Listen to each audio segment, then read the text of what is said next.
पंच परमेश्वर। प्रेमचंद। जुम्मन शेख और अलहू चौधरी में गाढ़ी मित्रता थी। सांझे में खेती होती थी, कुछ लेन देन में भी साझा था। एक को दूसरे पर अटल विश्वास था। जुम्मन जब हज करने गए थे तब अपना घर अलगू को सौंप गए थे और अलगू जब कभी बाहर जाते तो जुम्मन पर अपना घर छोड़ देते थे। उनमें न खान पान का व्यवहार था, न धर्म का नाता, केवल विचार मिलते थे। मित्रता का मूल मंत्र भी यही है। इस मित्रता का जन्म उसी समय हुआ जब दोनों मित्र बालक ही थे और जुम्मन के पूज्य पिता जुमराती उन्हें शिक्षा प्रदान करते थे। अलगू ने गुरुजी की बहुत सेवा की थी, खूब रकाबियां मांझी, खूब प्याले धोए। उनका हुक्का एक क्षण के लिए भी विश्राम न लेने पाता था, क्योंकि प्रत्येक चिलम अलगू को आधे घंटे तक किताबों से अलग कर देती थी। अलगू के पिता पुराने विचारों के मनुष्य थे। उन्हें शिक्षा की अपेक्षा गुरु की सेवा शुश्रूषा पर अधिक विश्वास था। वो कहते थे कि विद्या पढ़ने से नहीं आती, जो कुछ होता है गुरु के आशीर्वाद से। बस गुरु जी की कृपा दृष्टि चाहिए। अतएव यदि अलगू पर जुमराती शेख के आशीर्वाद अथवा सत्संग का कुछ फल न हुआ तो ये मानकर संतोष कर लेगा कि विद्योपार्जन में उसने यथाशक्ति कोई बात उठा नहीं रखी। विद्या उसके भाग्य में ही ना थी तो कैसे आती। मगर जुमराती शेख स्वयं आशीर्वाद के कायल ना थे। उन्हें अपने सोंटे पर अधिक भरोसा था और उसी सोंटे के प्रताप से आज आसपास के गांवों में जुम्मन की पूजा होती थी। उनके लिखे हुए रेहननामे या बेनामे पर कचहरी का मुहर्रिर भी कलम न उठा सकता था। हल्के का डाकिया, कांस्टेबल और तहसील का चपरासी सब उनकी कृपा की आकांक्षा रखते थे। अतएव अलगू का मान उनके धन के कारण था तो जुम्मन शेख अपनी अनमोल विद्या से ही सबके आदर पात्र बने थे। जुम्मन शेख की एक बूढ़ी खाला यानी मौसी थी। उनके पास कुछ थोड़ी सी मिल्कियत थी, परंतु उसके निकट संबंधियों में कोई न था। जुम्मन ने लंबे चौड़े वादे करके वो मिल्कियत अपने नाम लिखवा ली थी। जब तक दान पत्र की रजिस्ट्री न हुई थी तब तक खाला जान का खूब आदर सत्कार किया गया। उन्हें खूब स्वादिष्ट पदार्थ खिलाए गए, हलवे पुलाव की वर्षा सी की गई। पर रजिस्ट्री की मोहर ने इन खातिरदारियों पर भी मानो मोहर लगा दी। जुम्मन की पत्नी करीमन रोटियों के साथ कड़वी बातों के कुछ तेज तीखे सालन भी देने लगी। जुम्मन शेख भी निष्ठुर हो गए। अब बेचारी खाला जान को प्रायः नित्य ही ऐसी बातें सुननी पड़ती थी। बुढ़िया न जाने कब तक जिएगी। 2-3 बीघे ऊसर क्या दे दिया, मानो मोल ले लिया है। बघारी दाल के बिना रोटियां नहीं उतरती।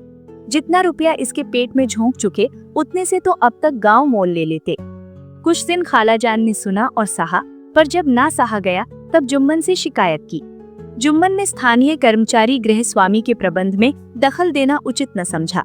कुछ दिन तक और यूं ही रोध होकर काम चलता रहा। अंत में एक दिन खाला ने जुम्मन से कहा, बेटा तुम्हारे साथ मेरा निर्वाह न होगा, तुम मुझे रुपए दे दिया करो, मैं अपना पका खा लूंगी। जुम्मन ने धृष्टता के साथ उत्तर दिया, रुपए क्या यहाँ फलते हैं? खाला ने नम्रता से कहा, मुझे कुछ रूखा सूखा चाहिए भी कि नहीं? जुम्मन ने गंभीर स्वर से जवाब दिया, तो कोई ये थोड़े ही समझा था कि तुम मौत से लड़कर आई हो? खाला बिगड़ गईं। उन्होंने पंचायत करने की धमकी दी। जुम्मन हंसे, जिस तरह कोई शिकारी हिरण को जाल की तरफ जाते देखकर मन ही मन हंसता है। वो बोले, हाँ जरूर पंचायत करो, फैसला हो जाए। मुझे भी ये रात दिन की खटपट पसंद नहीं। पंचायत में किसकी जीत होगी, इस विषय में जुम्मन को कुछ भी संदेह न था। आसपास के गांवों में ऐसा कौन था जो उसके अनुग्रहों का ऋणी ना हो? ऐसा कौन था जो उसको शत्रु बनाने का साहस कर सके? किसमें इतना बल था जो उसका सामना कर सके? आसमान के फरिश्ते तो पंचायत करने आवेंगे नहीं। 2 इसके बाद कई दिन तक बूढ़ी खाला हाथ में एक लकड़ी लिए आसपास के गांवों में दौड़ती रही। कमर झुककर कमान हो गई थी। एक एक पग चलना दूभर था, मगर बात आ पड़ी थी। उसका निर्णय करना जरूरी था। बिरला ही कोई भला आदमी होगा जिसके सामने बुढ़िया ने दुख के आंसू न बहाए हों। किसी ने तो यूं ही ऊपरी मन से हूं हां करके टाल दिया और किसी ने इस अन्याय पर जमाने को गालियां दी। कहा कब्र में पांव लटके हुए हैं, आज मरे कल दूसरा दिन, पर हवस नहीं मानती। अब तुम्हें क्या चाहिए? रोटी खाओ और अल्लाह का नाम लो। तुम्हें अब खेती बाड़ी से क्या काम है? कुछ ऐसे सज्जन भी थे जिन्हें हास्य रस का रसास्वादन का अच्छा अवसर मिला। झुकी हुई कमर, पोपला मुंह, सनके से बाल, इतनी सामग्री एकत्र हो तब हंसी क्यों ना आवे। ऐसे न्यायप्रिय दयालु दीन वत्सल पुरुष बहुत कम थे जिन्होंने उस अबला के दुखड़े को गौर से सुना हो और उसको सांत्वना दी हो। चारों ओर से घूम घाम कर बेचारी अलगू चौधरी के पास आई, लाठी पटक दी और दम लेकर बोली, बेटा तुम भी दम भर के लिए मेरी पंचायत में चले आना। अलगू, मुझे बुलाकर क्या करोगी? कई गांव के आदमी तो आवेंगे ही। खाला, अपनी विपत तो सबके आगे रो आई, अब आने ना आने का अख्तियार उनको है। अलगू, यूं आने को आ जाऊंगा मगर पंचायत में मुंह न खोलूंगा। खाला, क्यों बेटा? अब इसका क्या जवाब दूं? अपनी खुशी। जुम्मन मेरा पुराना मित्र है, उससे बिगाड़ नहीं कर सकता। खाला, बेटा क्या बिगाड़ के डर से ईमान की बात न कहोगे? हमारे सोए हुए धर्म ज्ञान की सारी संपत्ति लुट जाए तो उसे खबर नहीं होती, परंतु ललकार सुनकर वो सचेत हो जाता है, फिर उसे कोई जीत नहीं सकता। अलगू इस सवाल का कोई उत्तर न दे सका, पर उसके हृदय में ये शब्द गूंज रहे थे, क्या बिगाड़ के डर से ईमान की बात न कहोगे? 3 संध्या समय एक पेड़ के नीचे पंचायत बैठी। शेख जुम्मन ने पहले से ही फर्श बिछा रखा था। उन्होंने पान, इलायची, हुक्के, तंबाकू आदि का प्रबंध भी किया था। हाँ, वो स्वयं अलबत्ता अलगू चौधरी के साथ जरा दूर पर बैठे हुए थे। जब पंचायत में कोई आ जाता था तब दबे हुए सलाम से उसका स्वागत करते थे। जब सूर्य अस्त हो गया और चिड़ियों की कलरव युक्त पंचायत पेड़ों पर बैठी, तब यहाँ भी पंचायत शुरू हुई। फर्श की एक एक अंगुल जमीन भर गई, पर अधिकांश दर्शक ही थे। निमंत्रित महाशयों में से केवल वे ही लोग पधारे थे जिन्हें जुम्मन से अपनी कुछ कसर निकालनी थी। एक कोने में आग सुलग रही थी। नाई ताबड़तोड़ चिलम भर रहा था। यह निर्णय करना असंभव था कि सुलगते हुए उपलों से अधिक धुआं निकलता था या चिलम के दमों से। लड़के इधर उधर दौड़ रहे थे, कोई आपस में गाली गलौज करते और कोई रोते थे। चारों तरफ कोलाहल मच रहा था। गांव के कुत्ते इस जमाव को भोज समझकर झुंड के झुंड जमा हो गए थे। पंच लोग बैठ गए तो बूढ़ी खाला ने उनसे विनती की, पंचों, आज 3 साल हुए मैंने अपनी सारी जायदाद अपने भांजे जुम्मन के नाम लिख दी थी। इसे आप लोग जानते ही होंगे। जुम्मन ने मुझे ताहयात रोटी कपड़ा देना कबूल किया। साल भर तो मैंने इसके साथ रो धोकर काटा, पर अब रात दिन का रोना नहीं सहा जाता। मुझे न पेट की रोटी मिलती है न तन का कपड़ा। बेकस बेवा हूँ, कचहरी दरबार नहीं कर सकती। तुम्हारे सिवा और किसको अपना दुख सुनाऊं? तुम लोग जो राह निकाल दो उसी राह पर चलूं। अगर मुझ में कोई ऐब देखो तो मेरे मुंह पर थप्पड़ मारो। जुम्मन में बुराई देखो तो उसे समझाओ, क्यों एक बेकस की आह लेता है। मैं पंचों का हुक्म सिर माथे पर चढ़ाऊंगी। रामधन मिश्र, जिनके कई असामियों को जुम्मन ने अपने गांव में बसा लिया था, बोले, जुम्मनिया, किसे पंच बनते हो? अभी से इसका निपटारा कर लो, फिर जो कुछ पंच कहेंगे वही मानना पड़ेगा। जुम्मन को इस समय सदस्यों में विशेषकर वे ही लोग दिख पड़े जिनसे किसी न किसी कारण उनका वैमनस्य था। जुम्मन बोले, पंचों का हुक्म अल्लाह का हुक्म है। खालाजान जिसे चाहे उसे बदे, मुझे कोई उज्र नहीं। खाला ने चिल्लाकर कहा, अरे अल्लाह के बंदे, पंचों का नाम क्यों नहीं बता देता? कुछ मुझे भी तो मालूम हो। जुम्मन ने क्रोध से कहा, अब इस वक्त मेरा मुंह न खुलवाओ, तुम्हारी बन पड़ी है, जिसे चाहो पंच बदो। खालाजान जुम्मन के आक्षेप को समझ गई। वो बोली, बेटा खुदा से डरो, पंच न किसी के दोस्त होते हैं न किसी के दुश्मन। कैसी बात कहते हो? और तुम्हारा किसी पर विश्वास न हो तो जाने दो, अलगू चौधरी को तो मानते हो, लो मैं उन्हीं को सरपंच बनती हूँ। जुम्मन शेख आनंद से फूल उठे, परंतु भावों को छिपाकर बोले, अलगू ही सही, मेरे लिए जैसे रामधन वैसे अलगू। अलगू इस झमेले में फंसना नहीं चाहते थे। वे कन्नी काटने लगे, बोले, खाला तुम जानती हो कि मेरी जुम्मन से गाढ़ी दोस्ती है। खाला ने गंभीर स्वर में कहा, बेटा दोस्ती के लिए कोई अपना ईमान नहीं बेचता। पंच के दिल में खुदा बसता है। पंचों के मुंह से जो बात निकलती है वो खुदा की तरफ से निकलती है। अलगू चौधरी सरपंच हुए। रामधन मिश्र और जुम्मन के दूसरे विरोधियों ने बुढ़िया को मन में बहुत कोसा। अलगू चौधरी बोले, शेख जुम्मन, हम और तुम पुराने दोस्त हैं। जब काम पड़ा तुमने हमारी मदद की है और हम भी जो कुछ बन पड़ा तुम्हारी सेवा करते रहे हैं, मगर इस समय तुम और बूढ़ी खाला दोनों हमारी निगाह में बराबर हो। तुमको पंचों से जो कुछ अर्ज करनी हो करो। जुम्मन को पूरा विश्वास था कि अब बाजी मेरी है। अलगू ये सब दिखावे की बातें कर रहा है, अतएव शांत चित्त होकर बोले, पंचो 3 साल हुए खालाजान ने अपनी जायदाद मेरे नाम हिब्बा कर दी थी। मैंने उन्हें ताहयात खाना कपड़ा देना कबूल किया था। खुदा गवाह है, आज तक मैंने खालाजान को कोई तकलीफ नहीं दी। मैं उन्हें अपनी माँ के समान समझता हूँ। उनकी खिदमत करना मेरा फर्ज है, मगर औरतों में जरा अनबन रहती है, उसमें मेरा क्या बस है। खालाजान मुझसे माहवार खर्च अलग मांगती है। जायदाद जितनी है वो पंचों से छिपी नहीं, उससे इतना मुनाफा नहीं होता है कि माहवार खर्च दे सकूं। इसके अलावा हिब्बा नामे में माहवार खर्च का कोई जिक्र नहीं तो मैं भूल कर भी इस झमेले में ना पड़ता। बस मुझे यही कहना है।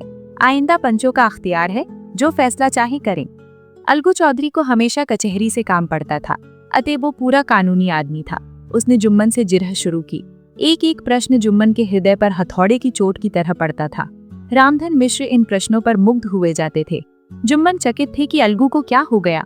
अभी ये अलगू मेरे साथ बैठा हुआ कैसी कैसी बातें कर रहा था। इतनी ही देर में ऐसी काया पलट हो गई कि मेरी जड़ खोदने पर तुला हुआ है।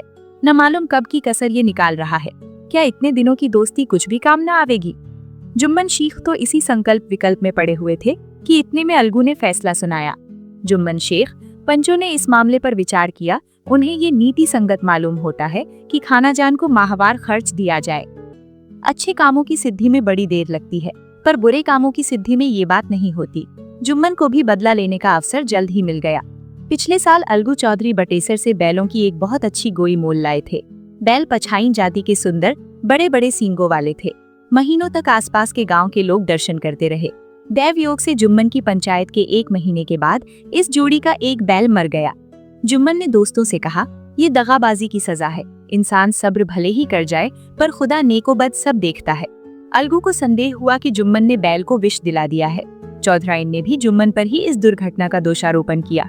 उसने कहा जुम्मन ने कुछ कर करा दिया है।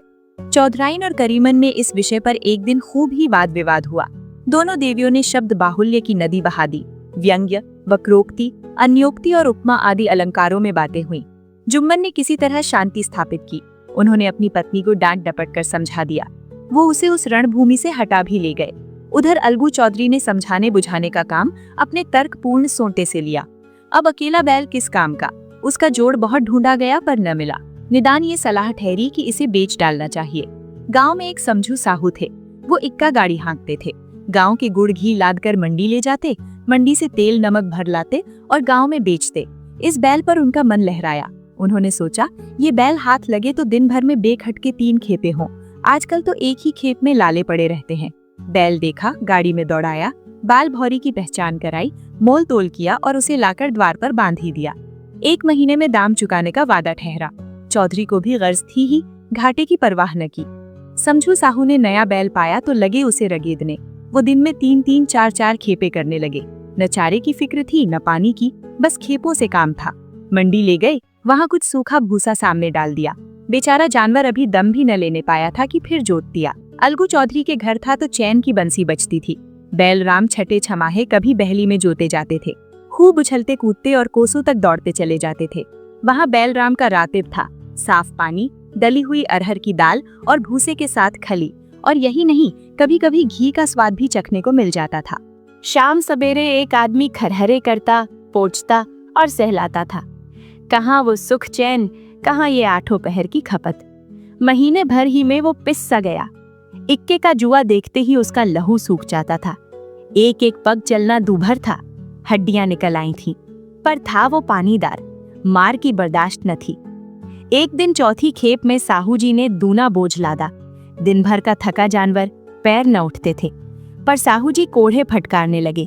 बस फिर क्या था, बैल कलेजा तोड़कर चला। कुछ दूर दौड़ा और चाहा कि जरा दम ले लूं, पर साहू जी को जल्द पहुंचने की फिक्र थी। अतएव उन्होंने कई कोढ़े बड़ी निर्दयता से फटकारे। बैल ने एक बार फिर जोर लगाया, पर अब की बार शक्ति ने जवाब दे दिया। वो धरती पर गिर पड़ा और ऐसा गिरा कि फिर न उठा। साहू जी ने बहुत पीटा, टांग पकड़कर खींचा, नथनों में लकड़ी ठूंस दी, पर कहीं मृतक भी उठ सकता है। तब साहू जी को कुछ शक हुआ। उन्होंने बैल को गौर से देखा, खोलकर अलग किया और सोचने लगे कि गाड़ी कैसे घर पहुंचे। बहुत चीखे चिल्लाए, पर देहात का रास्ता बच्चों की आंख की तरह सांझ होते ही बंद हो जाता है। कोई नजर न आया। आसपास कोई गांव भी न था। मारे क्रोध के उन्होंने मरे हुए बैल पर और दुर्रे लगाए और कोसने लगे। अब भागे, तुझे मरना ही था तो घर पहुंचकर मरता। ससुरा बीच रास्ते ही में मर रहा। अब गाड़ी कौन खींचे। इस तरह साहू जी खूब जले भुने। कई बोरे गुड़ और कई पीपे घी उन्होंने बेचे थे। 200-250 रुपए कमर में बंधे थे। इसके सिवा गाड़ी पर कई बोरे नमक के थे। अतएव छोड़कर जा भी न सकते थे। लाचार बेचारे गाड़ी पर ही लेट गए। वहीं रत जगह करने की ठान ली। चिलम पी, गाया, फिर हुक्का पिया। इस तरह साहू जी आधी रात तक नींद को बहलाते रहे। अपनी जान में तो वो जागते ही रहे, पर पौ फटते ही जो नींद टूटी और कमर पर हाथ रखा तो थैली गायब। घबराकर इधर उधर देखा तो कई कनस्तर तेल भी नदारत। अफसोस में बेचारे ने सिर पीट लिया और पछाड़ खाने लगा। प्रातःकाल रोते बिलखते घर पहुंचे। सहुआइन ने जब ये बुरी सुनावनी सुनी तब पहले तो रोई, फिर अलगू चौधरी को गालियां देने लगी। निगोड़े ने ऐसा कुलच्छनी बैल दिया कि जन्म भर की कमाई लुट गई।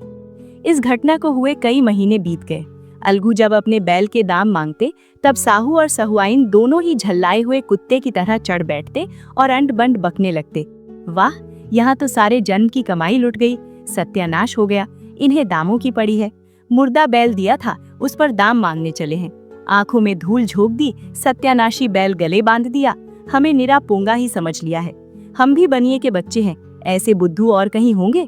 पहले जाकर किसी गड्ढे में मुंह धोआओ, तब दाम लेना। न जी मानता हो तो हमारा बैल खोल ले जाओ, महीना भर के बदले 2 महीना जोत लो, और क्या लोगे? चौधरी के अशुभ चिंतकों की कमी न थी। ऐसे अवसरों पर वे भी एकत्र हो जाते और साहू जी के बर्राने की पुष्टि करते। परंतु 150 रुपए से इस तरह हाथ धो लेना आसान न था। एक बार वो भी गर्म पड़े। साहू जी बिगड़कर लाठी ढूंढने घर में चले गए। अब सहुआइन ने मैदान लिया। प्रश्नोत्तर होते होते हाथापाई की नौबत आ पहुंची। सहुआइन ने घर में घुसकर किवाड़ बंद कर लिए। शोरगुल सुनकर गांव के भले मानस जमा हो गए। उन्होंने दोनों को समझाया, साहू जी को दिलासा देकर घर से निकाला। वे परामर्श देने लगे कि इस तरह से काम न चलेगा, पंचायत कर लो, जो कुछ तय हो जाए उसे स्वीकार कर लो। साहू जी राजी हो गए। अलगू ने भी हामी भर ली। 5. पंचायत की तैयारियां होने लगी। दोनों पक्षों ने अपने अपने दल बनाने शुरू किए। इसके बाद तीसरे दिन उसी वृक्ष के नीचे पंचायत बैठी। वही संध्या का समय था। खेतों में कौवे पंचायत कर रहे थे। विवादग्रस्त विषय ये था कि मटर की फलियों पर उनका कोई स्वत्व है या नहीं, और जब तक ये प्रश्न हल न हो जाए तब तक वे रखवाले की पुकार पर अपनी अप्रसन्नता प्रकट करना आवश्यक समझते थे। पेड़ की डालियों पर बैठी शुक मंडली में ये प्रश्न छिड़ा हुआ था कि मनुष्यों को उन्हें बेमुरव्वत कहने का क्या अधिकार है, जब उन्हें स्वयं अपने मित्रों से दगा करने में भी संकोच नहीं होता। पंचायत बैठ गई तो रामधन मिश्र ने कहा, अब देरी क्या है, पंचों का चुनाव हो जाना चाहिए। बोलो चौधरी, किस किस को पंच बदते हो? अलगू ने दीन भाव से कहा, समझू साहू ही चुन ले। समझू खड़े हुए और कड़क कर बोले, मेरी ओर से जुम्मन शेख। जुम्मन का नाम सुनते ही अलगू चौधरी का कलेजा धक धक करने लगा, मानो किसी ने अचानक थप्पड़ मार दिया हो।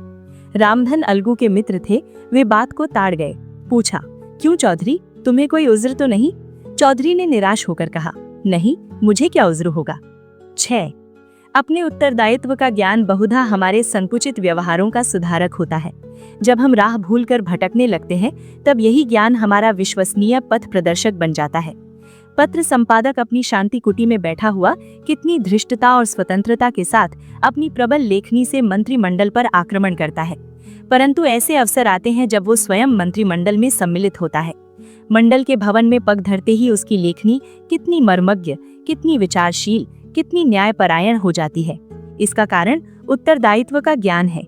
नवयुवक युवावस्था में कितना उद्दंड रहता है, माता पिता उसकी ओर से कितने चिंतित रहते हैं, वे उसे कुल कलंक समझते हैं, परंतु थोड़े ही समय में परिवार का बोझ सिर पर पड़ते ही वो अव्यवस्थित चित्त उन्मत्त युवक कितना धैर्यशील, कैसा शांत चित्त हो जाता है।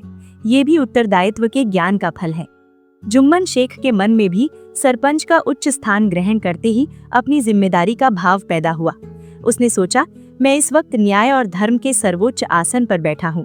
मेरे मुंह से इस समय जो कुछ निकलेगा वो देववाणी के सदृश है, और देववाणी में मेरे मनोविकारों का कदापि समावेश न होना चाहिए। मुझे सत्य से जौ भर भी टलना उचित नहीं। पंचों ने दोनों पक्षों से सवाल जवाब करने शुरू किए। बहुत देर तक दोनों दल अपने अपने पक्ष का समर्थन करते रहे। इस विषय में तो सब सहमत थे कि समझू को बैल का मूल्य देना चाहिए, परंतु 2 महाशय इस कारण रियायत करना चाहते थे कि बैल के मर जाने से समझू को हानि हुई। इसके प्रतिकूल 2 सभ्य मूल के अतिरिक्त समझू को दंड भी देना चाहते थे, जिससे फिर किसी को पशुओं के साथ ऐसी निर्दयता करने का साहस न हो। अंत में जुम्मन ने फैसला सुनाया, अलगू चौधरी और समझू साहू, पंचों ने तुम्हारे मामले पर अच्छी तरह विचार किया। समझू को उचित है कि बैल का पूरा दाम दे। जिस वक्त उन्होंने बैल लिया उसे कोई बीमारी न थी। अगर उसी समय दाम दे दिए जाते तो आज समझू उसे फेर लेने का आग्रह न करते। बैल की मृत्यु केवल इस कारण हुई कि उससे बड़ा कठिन परिश्रम लिया गया और उसके दाने चारे का कोई अच्छा प्रबंध न किया गया। रामधन मिश्र बोले, समझू ने बैल को जानबूझकर मारा है, अतः उससे दंड लेना चाहिए। जुम्मन बोले, ये दूसरा सवाल है, हमको इससे कोई मतलब नहीं। झगड़ू साहू ने कहा, समझू के साथ कुछ रियायत होनी चाहिए। जुम्मन बोले, ये अलगू चौधरी की इच्छा पर निर्भर है, वे रियायत करें तो उनकी भलमनसी। अलगू चौधरी फूले न समाये, उठ खड़े हुए और जोर से बोले, पंच परमेश्वर की जय। इसके साथ ही चारों ओर से प्रतिध्वनि हुई, पंच परमेश्वर की जय। प्रत्येक मनुष्य जुम्मन की नीति को सराहता था। इसे कहते हैं न्याय। ये मनुष्य का काम नहीं, पंच में परमेश्वर वास करते हैं, ये उन्हीं की महिमा है। पंच के सामने खोटे को कौन खरा कह सकता है। थोड़ी देर बाद जुम्मन अलगू के पास आए और उनके गले लिपट कर बोले, भैया, जब से तुमने मेरी पंचायत की तब से मैं तुम्हारा प्राण घातक शत्रु बन गया था, पर आज मुझे ज्ञात हुआ कि पंच के पद पर बैठकर न कोई किसी का दोस्त होता है न दुश्मन। न्याय के सिवा उसे और कुछ नहीं सूझता। आज मुझे विश्वास हो गया कि पंच की जबान से खुदा बोलता है। अलगू रोने लगे। इस पानी से दोनों के दिलों का मैल धुल गया। मित्रता की मुरझाई हुई लता फिर हरी हो गई।